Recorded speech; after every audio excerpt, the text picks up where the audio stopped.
Paltrocast. Paul, thank you for taking the time. How's your day going aside from doing back-to-back interviews?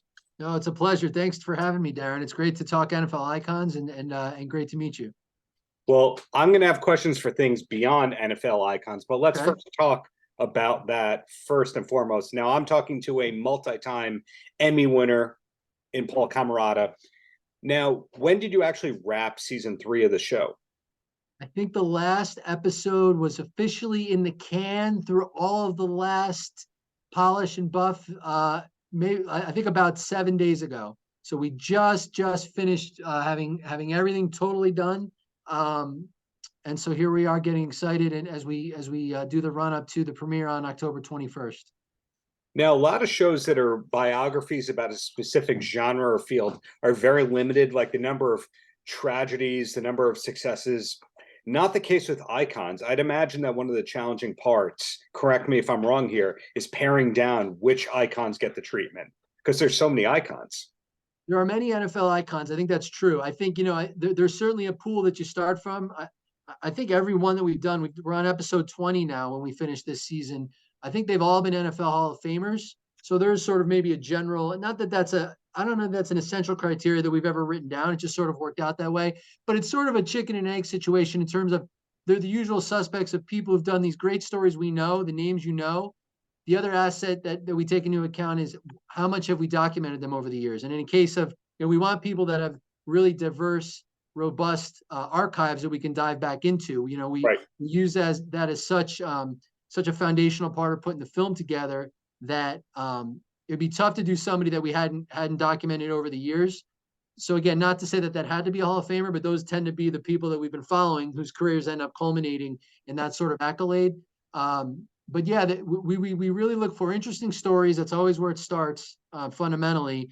And then when you're putting together an archival film that you want to refresh with new material that the years have passed, you want people who you not only have those archives, but in some cases, the folks that aren't posthumous, if they're still with us and you can do that new interview, you get that new layer of reflection to add to the revelation of the archive. So there is a paring down, but there's definitely criteria that help us make those decisions. Yeah, I'd have to imagine, besides narrowing it down, the number of people, narrowing down the footage, somebody like Jim Brown, he's been around just a few years. So paring that down to the number of minutes of the show, I'm curious what the original working cut is in terms of length. In other words, does 28 minutes get scrapped and you have to pare it down? Not quite that much. I think, we're basically working in a 50-minute, what makes the air is usually around 50 minutes with icons. There's a bit of a window, so it could be a little bit more, a little bit less, but just under an hour. And we've sort of gotten to the point where we can it's not productive to do much more than, like, let's say a 110-minute cut.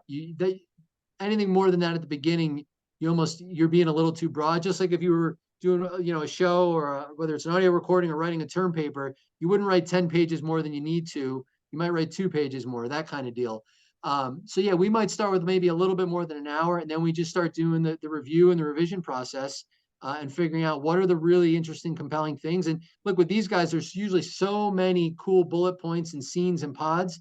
It really just becomes like, well, it's almost a ranking process. This is so great, it could never come out of the show. And you just sort of work your way down the list until you get to sort of what the fitting running time is and what the feel is that really gives justice to the stories and gives good depth without being, too rambling, I guess is the word. I'm going to play contrarian and say I'm the one person who asked to write another 20 to 30,000 words for their book. So in my case, I like the longer documentaries, but I think that with NFL icons, you run the good line between diehards and they give them the diehard stuff they didn't know, yet also appealing to the casual fans. I'd have to imagine that's amongst the criteria. That's always, I think, one of our ambitions with any football movie, whether it's a 60-second vignette or a 10-part docuseries. I think everything, again, we're NFL Films. It starts from the world of football, but we want to tell human stories that transcend the field, whether it's just following a player off the field or finding somebody who's away from the world of football that's part of their world. I think any tool that we can use as storytellers to broaden the scope of how much reach the story can have, how much emotion it can trigger, how much thought it can provoke. We want to do all those things in these shows. So yeah, they are football movies, but we really think of it as we aspire for them to be more than just of the world of football. Well, speaking of that, when we go through your IMDb, except for one entry, it's all NFL, NFL, NFL, NFL. Why not the egg? Is a standalone kind of title right there, and you took all the titles and the reins on that one. Have you since gotten a key to the city? Oh, that would be nice. Not quite yet, but you could see the egg over my shoulder right there in Yes. that stained glass window. Are you have you been to the egg? Are you familiar with the egg? I'm familiar with the egg from being an entertainment industry person, Love it. but I have not been to Albany. A lot of my mail has been to Albany whenever I'm getting licensed as an investigator. The paperwork goes to Albany. But being a Long Islander, it feels like the other side of the earth, even though it's what, 2 hours away? Not too far away, at least from the western end of Long Island. Maybe you can get there in 2 hours for sure.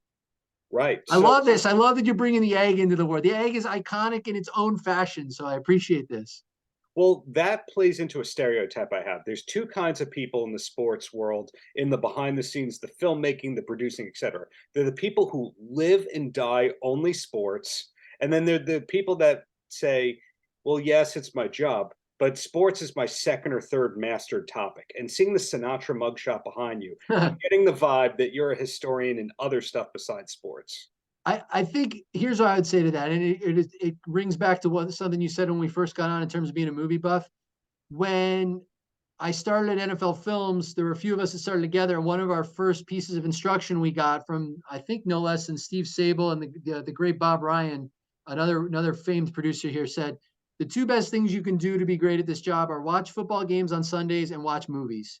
And I think it was though that's really what it boiled down to for them. I mean, again, the world of football was something we needed to be have great working knowledge of in terms of our day to day, but films as an art form, whether it's the use of music, the use of images, the use of words in a script, we're storytellers here, and they knew that that was a very fun but also useful way for us to get better at our jobs and expose us to everything we needed to do great work within the realm of football. And again, we start with football, but I think we reach out beyond the game with our work. And so I would say a lot of us here, I think everyone here is a football fan, and I think just about everyone here has great other outside interests that helps inform their filmmaking, which is I think what makes it such a special place.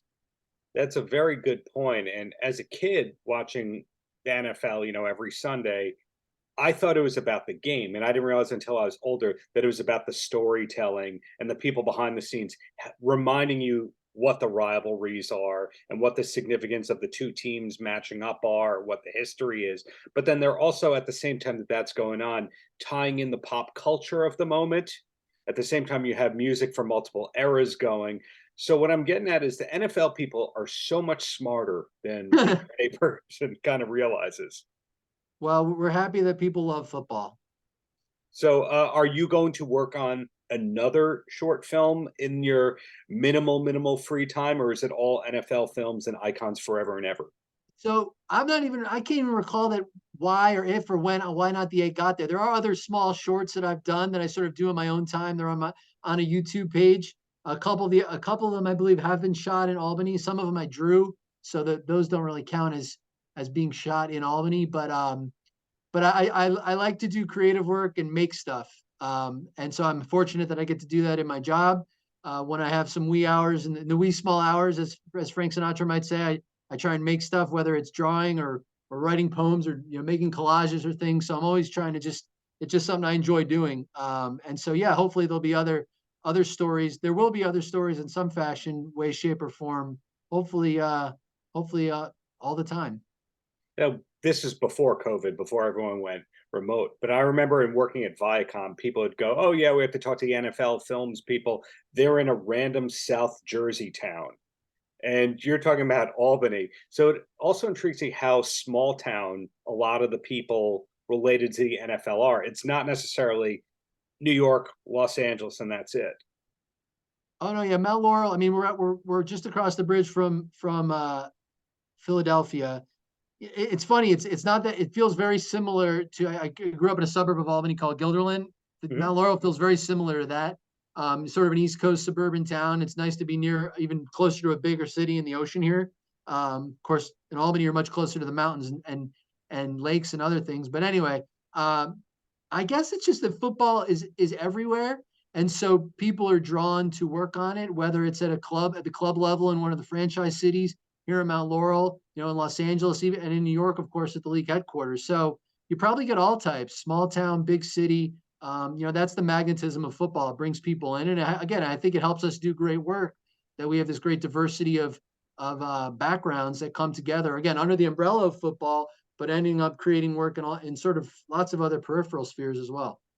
Well, two quick questions before I let you go. And the first one is a sweeping generalization, but people from Albany, which NFL team do they generally get behind? Is it the Bills, the Giants, or the Jets? I get that question a lot, particularly being in South Jersey, where it's basically where we are, it's almost homogenous Eagle fans. You go a little bit further north, you get into that sort of central Jersey diversity area. But in Albany, I would say in my experience, it's probably, I'm going to say 50% Giants, maybe 10 to 15% Patriots, and the rest of it split Jets and Bills. Now you go even a little bit west, 20, 50 miles west, and it becomes pretty dense Bills country pretty quickly. And I think I don't think there were as many Patriot fans growing up as there are now, based on how the last 20 years have gone. But I still think it's mostly Giants. I mean, of course, the Giants made their training camp home at University of Albany for, I think, going on 20 years when I was a kid. So that certainly helped. But I think there was a foundation of Giants fans in that part of upstate, even going back before that. Last question, and this is a self-serving one, but if there's anyone to ask on the planet, it's you, the Emmy award-winning dude from NFL films. Okay, one of my biggest obsessions related to football are all the bad team raps from about 85 to 92. Every great team, because of the Chicago Bears having the Super Bowl shuffle, had to have their own team rap. And the Rams one is fantastic. Ram it. Ram it. It's great. Will we ever see a documentary about the rise and fall of all the NFL team raps? I think that would be epic. I think we need to. I think we need to start the fundraising now. Some of the licensing fees for some of those white whales of lyrics and music would be probably off the charts. But I think the show would be off the charts when it was all put together. I think it's a great idea. You're right. I mean, it all comes back to. It's funny we're talking about icons and Singletary, and it really does all stem from that Super Bowl shuffle and going about as viral as something could go in 1985. And I mean, when it comes to budgets, fair use. It's all fair use if you're doing commentary, but you can ram it all day and you can ram it all night. That's what I've learned. Darren, I think you might be onto something here. Well, Paul, thank you for the great art that you helped put out into the world. And hopefully we get more seasons of NFL Icons on MGM Plus. I appreciate you having me. It was great to talk icons and the egg and all things New York State. Enjoy the shows and take care. Paltrocast.